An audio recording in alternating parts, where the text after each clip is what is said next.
Ora Oussama parlerà in inglese, io di tanto in tanto avevamo pensato anche a una simultanea, però questo avrebbe rallentato ulteriormente i tempi e tutti quanti siete in fermento nel vedere lo show di Asimo, quindi abbiamo deciso che io di tanto in tanto provvederò a fornire qualche piccola chiosa ai suoi passaggi attraverso le trasparenze. I'm counting on you, Bruno. I'm counting on you, Bruno. I understand Italian, but I cannot speak, unfortunately. Well, here you see the problem. The problem is using machines together with the human is not completely safe. And we have to really make sure that not only we have a robot that is capable of doing things, but we have to make sure that this robot is going to be safe. So safety is going to be very, very important as we bring robots closer and closer to the human. And this is one of the challenges that we are facing. So to illustrate the problem of safety, I'm going to just compare how dangerous a robot could be compared to the human.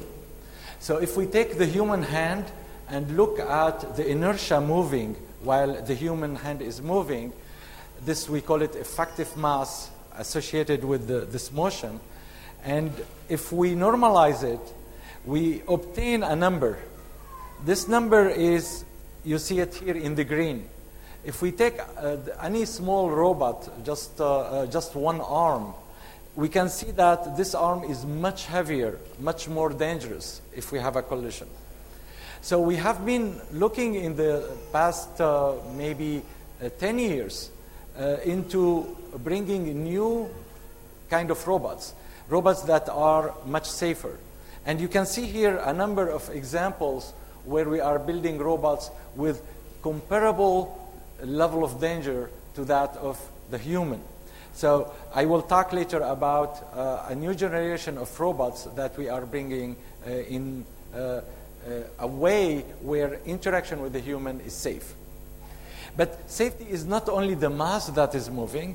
Safety requires also to deal with the sensing. So we are building now robots with skin. The skin will reduce the impact that the forces at the contact point are producing, but also allow us to measure and detect where this contact is taking place. And this is very, very important. Se il problema della sicurezza è di cercare di avere la pelle artificiale per avere una sensazione distribuita e capire quale potrebbe essere la fonte di pericolo nel momento in cui c'è un impatto accidentale. So, in addition to safety, we have to deal with a lot of problems now that we have a robot moving and going to manipulate and interact with the environment. You just saw Ashimo. Ashimo is maybe one of the best robots in the world in terms of its walking, its robust walking, its ability to go upstairs, downstairs. But the question that we are asking Ashimo now is, can you manipulate and interact with the world fully? And this is a challenge because that brings contact with the environment, reaction forces, and a lot of new issues in perceiving the tactile information that is needed to do those kind of controls. And Bruno, if you want to translate. Sì, il problema non è solo quello della locomozione, il fatto di consentire ad Ashimo di camminare. Il problema proprio in questa interazione tra uomo e robot, Ashimo prima mi ha portato il vassoio, a un certo punto io ho afferrato il vassoio e Ashimo ha reagito, cioè nel senso ha sentito il fatto che io avevo afferrato il vassoio e contestualmente ha rilasciato le mani per consentirmi di prenderlo. Quindi capite bene che c'è un discorso relativo alla stabilità, al fatto che il robot ha imparato a camminare e non cada, ma la sfida è quella, di consentire il contatto non solo delle gambe ma anche delle braccia e di coordinare il moto e fare in modo che questo avvenga in una maniera completamente sicura. But Bruno, did I say all of that? I know that. I know it so well. So we want to insert the robot in the environment and we want the contact with the environment, so we need contact information, reaction forces. We need to be able to control these forces and to control also the interaction with the environment that is always changing. We need to perceive the environment. So we need to see the free space. And while Bruno is translating, I'm going to show you a video. Go ahead. Il problema è quello di sentire l'ambiente e, come dicevamo prima all'inizio della discussione, il problema è quello della percezione, cioè dell'informazione sensoriale. E vedete ora un robot mobile. So we move and we reconstruct. This is Stanford University. As we are moving, we are reconstructing the environment, localizing. This is one of the many robots that are being used in mapping the environment. But when we have a humanoid robot, it's not enough to map the free space. We need to map also the contact space. So we need to perceive the contact with respect to different part of the humanoid robot. Il problema è quello, diciamo, non solo nel momento in cui vedete che Ashimo si è appoggiato al tavolo, provate a contare i punti di contatto, non solo quelli delle gambe. In questo caso c'è il contatto tra le braccia, le mani e gli oggetti, ma anche il fatto che per manipolare gli oggetti, la macchina e anche gli esseri umani si possono avvantaggiare del fatto di appoggiare il gomito sul tavolo. Ed è chiaro che tutto questo deve essere gestito in maniera coordinata. So there are a number of challenges, and when we think about the challenges related to bringing robots into the human environment, the first one of those challenges is related to the safety in the mechanisms and the capabilities that we are building in the system. But as we just saw, we need sensing and perception, and we need to do that in real time so the robot can interact with the world. We need to plan and also control in real time this robot almost like a human, because if the robot is going to interact with the human is expecting capabilities similar to the robot, to that of the human. And we need to understand the human-robot interaction. Not only physical interaction, but also the cognitive interaction, how we are communicating with the robot and interacting with it. So in summary, what we need is a machine that has a lot of interactivity capabilities and that is friendly to the human in its design control. We call it human-friendly mechanisms. Cioè il sogno è quello di realizzare un robot amico dell'uomo. E questo concetto di amichevolezza nel rapporto tra il robot e l'essere umano in realtà prevede un contesto tecnico molto più dettagliato che passa attraverso il progetto della struttura meccanica. Ora i robot si tende a realizzarli più leggeri utilizzando quello che è lo sviluppo della tecnologia dei materiali, i materiali in fibra composita e quant'altro, ma anche le capacità sensoriali e di percezione di un mondo che non è strutturato, cioè non è come l'ambiente industriale in cui tutto è noto, in cui la posizione e il tempo delle sequenze di montaggio sono note, ma qua è un ambiente totalmente sconosciuto. E ancora il discorso della pianificazione del moto e soprattutto la capacità di apprendere dal mondo esterno. Un robot può fare tesoro dell'esperienza e diventare, per così dire, un pochettino più intelligente nel proporsi di effettuare determinati compiti la volta successiva. E l'interazione, sottolineava Oussama, riguarda non solo il contesto fisico, ovvero della sicurezza in senso stretto, ma anche il contesto cognitivo. iCab, che menzionavo prima, ha anche delle capacità relazionali, sociali, di interagire a livello cognitivo, e quindi il linguaggio con cui un essere umano può parlare al robot e in che modo avviene. Ci sono i robot che sono in grado di avere delle espressioni. Un robot può mostrarsi contento o triste nell'interagire con l'essere umano, e questo rientra in tutto l'aspetto dell'interazione cognitiva tra l'uomo e la macchina. Okay. So, let's discuss safety. When we had robots in a manufacturing plant, in industry, we would say if the robot is under power, the human is separated from that area. So essentially we separate the workspace of the robot from that of the human. And now we are saying we are going to bring this robot and insert it into the human environment. So safety becomes a big challenge, but not only safety. Safety alone, we can reduce the performance to make the robot safe. But the challenge is how can we combine safety and performance? And that's where the challenge is, because when we increase performance, we reduce safety, and there is a competition between the two in the design. Il discorso è quello di raggiungere il giusto compromesso, perché per la sicurezza basterebbe rallentare tutto. Se un robot industriale che può rappresentare una fonte di pericolo si muove a velocità estremamente lente, è chiaro che è più sicuro. Però questo ne va a scapito di un degrado di prestazioni. Quindi quello che sottolineava Oussama è questa dicotomia che esiste tra rendere le strutture più sicure, ma allo stesso tempo ottenere le stesse prestazioni nel caso in cui il robot deve eseguire dei movimenti a velocità sostenute e con prestazioni che siano comparabili come negli ambienti strutturati, dove il robot può andare direttamente, può operare a velocità decisamente più elevate. So the robot on the left is clearly dangerous. We might think the robot on the right is not dangerous, but in fact the danger is hidden inside the transmission, the gearing system. And that makes this robot very dangerous unless we change the way we actuate the robot. We do not really have time to go into the details of those technologies, but essentially what we are doing, we are breaking the actuation of each of the joint by putting different motors and distributing them in ways where the big motors are isolated from producing any effect on the inertias of the robot, and thus reducing the inertias of the robot. We built a robot with this technology that gives us a robot that is very strong, like a big robot, but very safe, like a very small machines.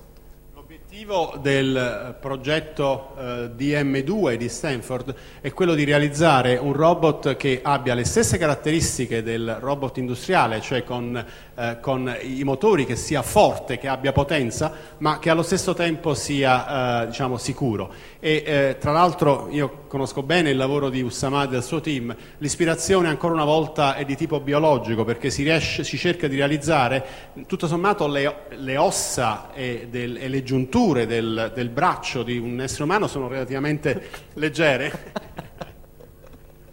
Very good.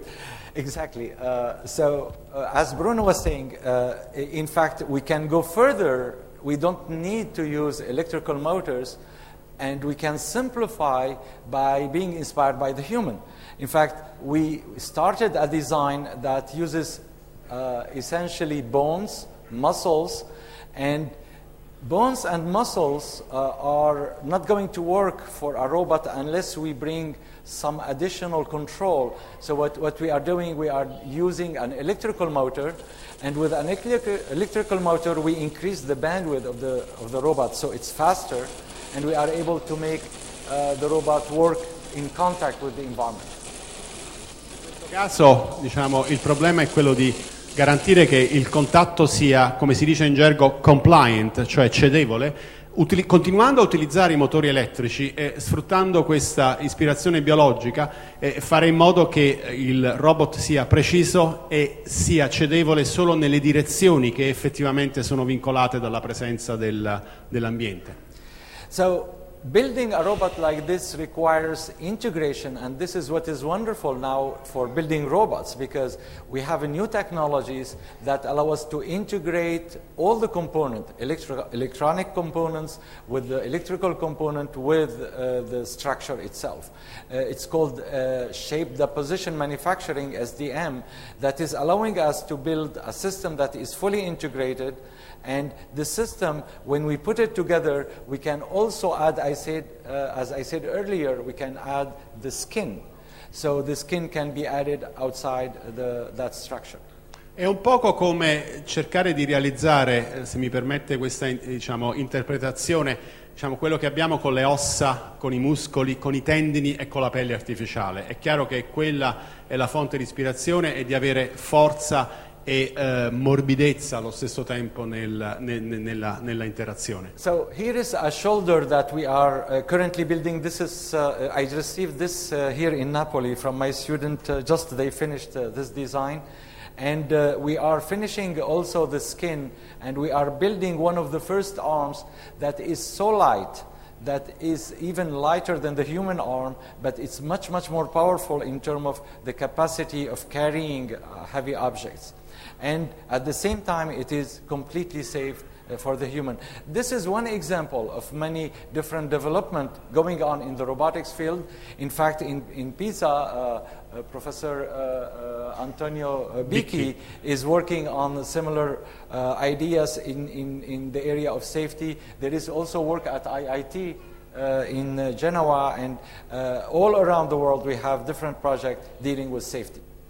Sì, era stato anche, non faccio una traduzione, ma è stato anche menzionato dal dottor Forster, uno dei progetti europei è stato quello Friends, il cui obiettivo, che si è appena concluso il 30 settembre scorso, proprio con Antonio Bicchi dell'Università di Pisa e con la Cuca, che ha realizzato uno di questi bracci leggeri, e con il DLR, il cui obiettivo era quello di realizzare un robot amico dell'uomo, nel senso della sicurezza e della precisione. E il progetto di Stanford va avanti rispetto allo stato attuale della tecnologia, perché il peso della struttura è stato ulteriormente ridotto a vantaggio di una forza, di una potenza maggiore rispetto a quella dello stesso braccio umano.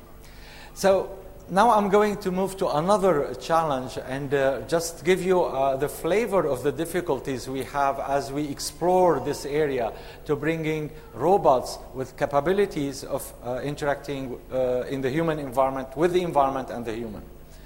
Well, the idea of exploring the human environment, in fact, is something that we started working on last century. Almost 15 years ago, we built two platforms. They do not look like human. They are called Romeo and Juliet. And these two platforms, in fact, I have a short video that we will see if we can have the light lower a little bit, please. We have the sound. Yes, we do. No. Well, it is. He should have it, I think.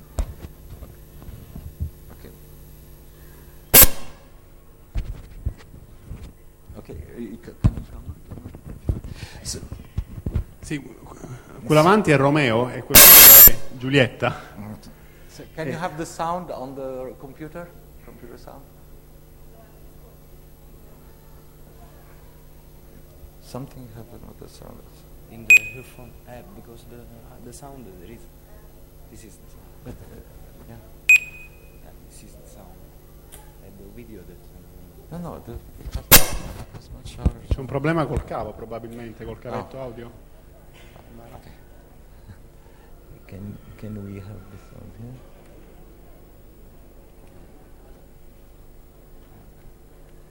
Can we? Yes. Ok, sembra a posto ora. Scusate l'innesco. Microsoft takes control.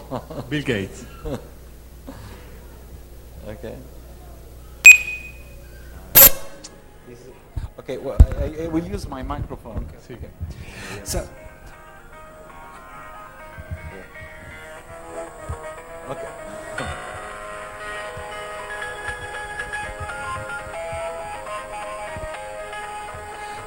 So the problem is really what can we do in terms of moving and manipulating. This is a difficult problem because it's not only moving to some area and manipulating. With a humanoid robot, we need to be able to move and manipulate at the same time. And that is going to require us to build a controller that deal with the task and at the same time deals with the posture of the robot as it's changing. So if we can do that, then we can do a lot of things like cleaning the carpet, Questi sono una serie di compiti domestici e quello che evidenziava Oussama è il fatto che ora il braccio manipolatore è montato su una piattaforma, quindi non solo devo coordinare il movimento delle singole braccia del robot manipolatore, ma devo anche coordinare il movimento della piattaforma. E quindi si pone uno scenario in cui tipicamente io posso restare fermo con la mano e posso muovermi, sfruttando la eventuale destrezza dal fatto di essere ridondante, cioè di avere più gradi di libertà rispetto a quello che mi si richiede, in questo caso di stirare la camicia di Oussama. So, now that we can do a task interactively with the human through those compliant motions, we should be able to go further and look at more complex systems. This system is a very simple system compared to the challenge that we would have with a robot like Ashimo. Because with a robot like Ashimo, not only we are controlling one point, we are controlling multiple points, we are controlling the center of mass, we are controlling the head, we are controlling a lot of different things. We are controlling sometimes multiple robots. We need to cooperate between these different robots. But as we control the task, we have to take into account a lot of constraints. There are mechanical constraints inside the robot that needs to be performed. We have also obstacles around the robot that we need to take into account, and we have also the posture. So the problem is quite complicated. And I think Bruno can just comment on this one. Sì, assolutamente. In questo caso, come avete capito, il robot può restare fermo nel suo aspetto, però pur restando idealmente col baricentro fermo, può allargare una gamba oppure può far sì di avere la gamba sospesa o la gamba in contatto. Ed è chiaro che io devo gestire tutti questi movimenti e tra l'altro il contatto non è solo un contatto puntuale, ma è un contatto con diversi punti. Non solo, ma il tutto deve essere compatibile col fatto che nell'ambiente ci possono essere degli ostacoli e quindi io devo coordinare il movimento di Ashimo, dell'umanoide, e fare in modo di vedere gli ostacoli ed è chiaro che le conseguenze a livello del moto, della struttura, non riguardano solo il modo in cui il robot procede, ma anche il modo in cui si configura la sua postura, il suo aspetto nel procedere. So we need to control the robot while dealing with all these constraints. And what we are going to do like the human. When humans are moving, they focus on the task and then they adjust the posture. And to do that, what we're going to follow a model of the human. In fact, we are going to make a robot like Ashimo just imitating and learning from the human and creating a behavior like the human. So we started the analysis of the human motion first to understand how humans move, and then once we understood the human motion, then we can project that motion to the robot. The problem of a human motion is a very complex problem. In fact, if we try to analyze the human motion, what we are going to discover is that the problem is not we are going to copy one motion to the robot, because then we will have to copy every task that the human is doing to the robot in order to teach the task. So what we tried to do was to understand how a human moves, what strategies the human is using, and how can we use those strategies to control the robot.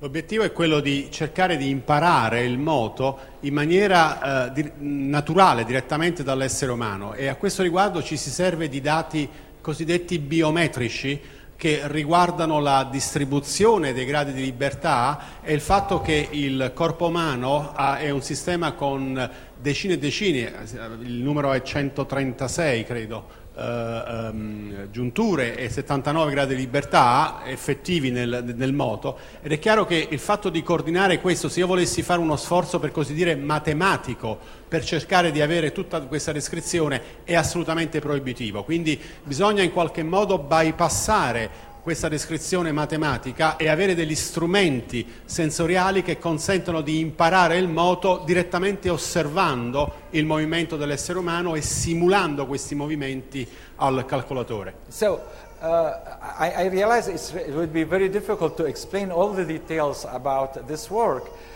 because human motion ultimately is complex. But you know, behind the motion, the characteristics of human motion are very simple.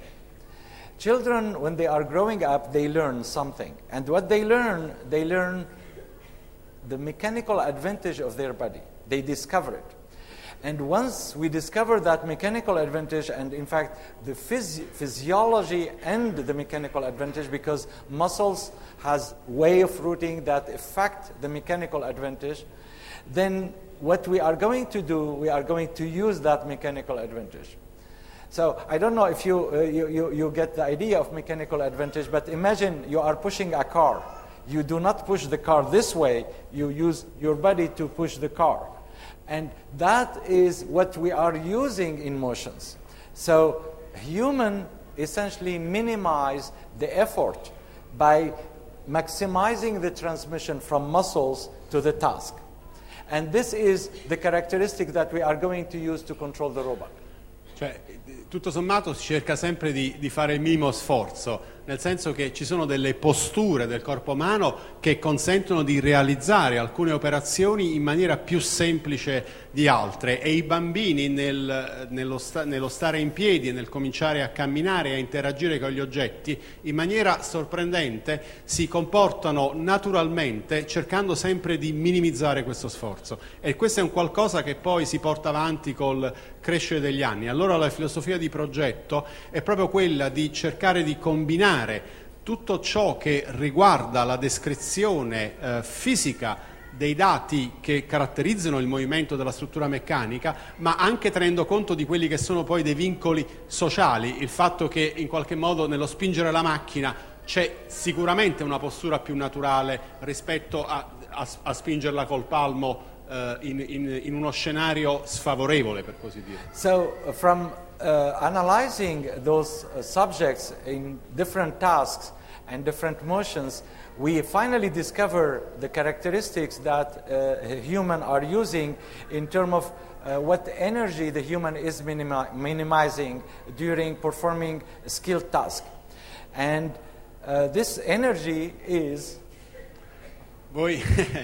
E uguale cm quadro, che in qualche modo va a parafrasare quella che è l'equazione fondamentale della proprietà di conservazione della massa di Einstein, è volutamente provocatoria aver invertito la C con la M. E cosa è la C e cos'è la M? What is C and what is M? M is the muscle and C is the capacity.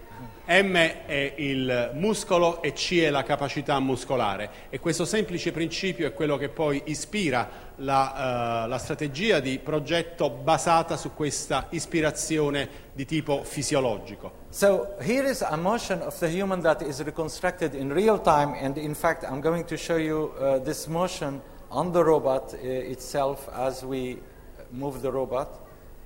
So here is a robot. Questa è una simulazione in tempo reale con il modello dinamico dell'umanoide. Questo è quello che c'è dietro il fatto che poi Ashimo cammini e si coordina in maniera molto naturale. So this is the robot is moving following my hand, and the body is adjusted automatically from those energies that the robot is minimizing. Can move both hands. Actually, we can make this robot fall. You can see then the dynamics of the robot. This is a real robot hitting itself. In fact, this robot, we can even interact with it, so we can pull on the hands, pull on the hair, pull anywhere, so we can interact with it, and in fact, we can interact with it haptically. So we can feel it and feel the forces as we are moving. Peccato che non si sia visto nella mia trasparenza dei video il video di Big Dog, che è un cane robotico che può essere spinto, perturbato e in maniera naturale cerca di riconfigurare in maniera da non cadere. È un poco lo stesso tipo di problema che vediamo qua. Se io mi devo calare, naturalmente mi viene di alzare la gamba per cercare di restare bilanciato, ed è chiaro che questo discorso esteso agli arti inferiori, agli arti superiori e al tronco diventa estremamente complesso per un robot che è destinato a camminare, a interagire e a afferrare degli oggetti o a appoggiarsi sulle superfici, come poi vedremo a seguire nello show. So now we reconstruct the human motion, and we can have the robot following those motion, not by copying the motion, but just by copying the characteristics. Now, with this, we can go and control a robot like Ashimo with behaviors that are almost like those of the human. And that allows us to integrate human-like behaviors into a system like a humanoid robot. But at the same time, what is really interesting is that these models and techniques we developed are applicable to the human.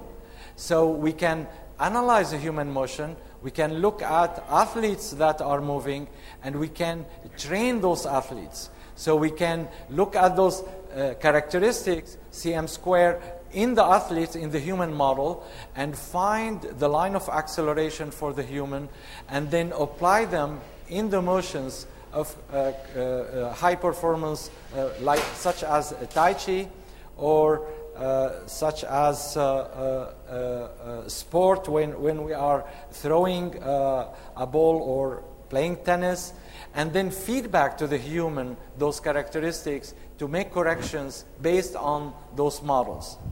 In fact, this is done through another type of haptic device that is wearable by the human. Well, I think we have to move a little faster, because with the translation we are spending a lot of time. But all these models can create characters, and we can apply them in animation. We don't have time for that. We have to go to the problems associated with those characters. How can we move in a world that is full of objects? Well, we need to detect collision, we need to resolve collision, and we need to resolve collision between a large number of objects that are moving. And this is a very, very challenging problem. In here you see two robots colliding with objects, and all of that needs to be resolved in real time. Now we can apply those algorithms to analysis of human collision. In fact, we can apply it to other motions with the ground.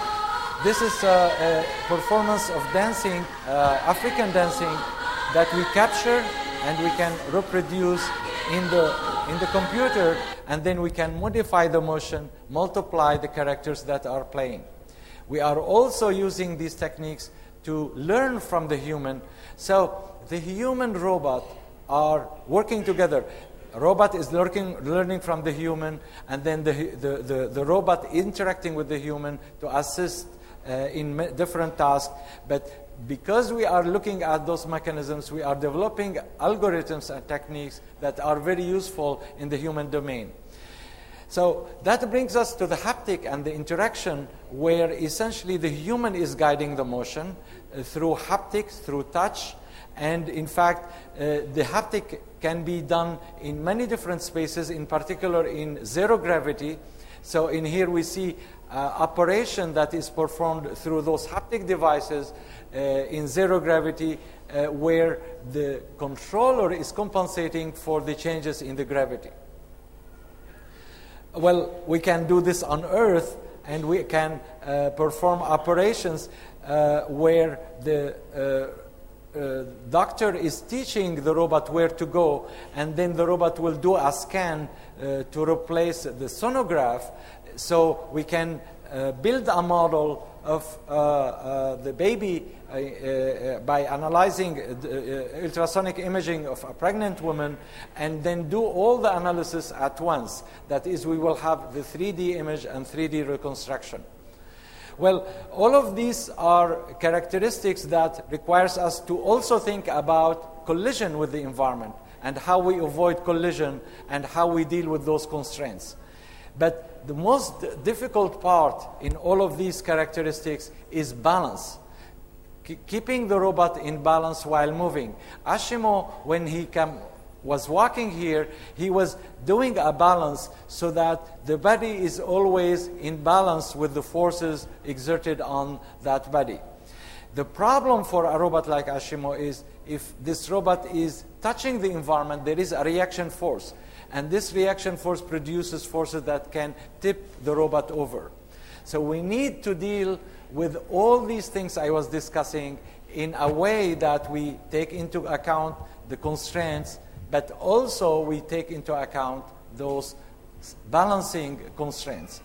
And that means we need to analyze internal forces. We need to build a framework that integrate all these different characteristics. Quindi il punto cruciale, giusto per riassumere questo lungo dettaglio tecnico di come sia difficile il coordinamento, c'è il compito da realizzare, c'è la postura del robot, ci sono i vincoli, ci sono i contatti multipli e c'è l'equilibrio. È chiaro che nell'interagire in un ambiente coabitato da esseri umani, il robot umanoide deve gestire in tempo reale questi 5 obiettivi. Yeah, close. Yeah.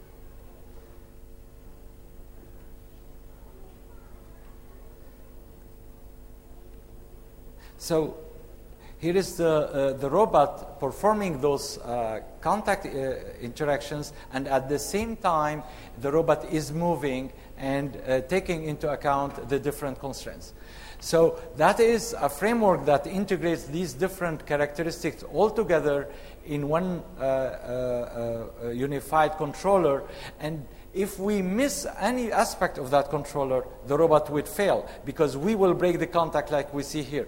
Immediately when the contact is broken, the robot is going to leave that contact and it will tip over.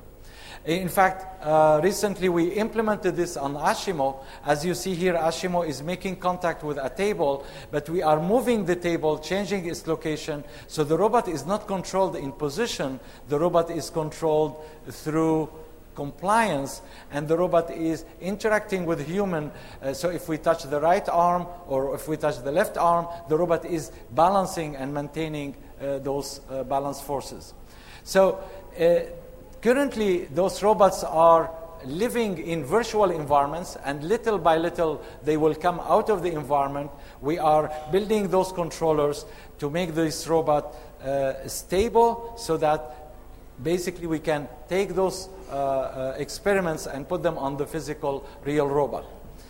I know a lot of you ski, right? So here is... Yeah. So here is something you should not do. Be careful. Okay. Thank you very much for your attention. Thank you. Thank you.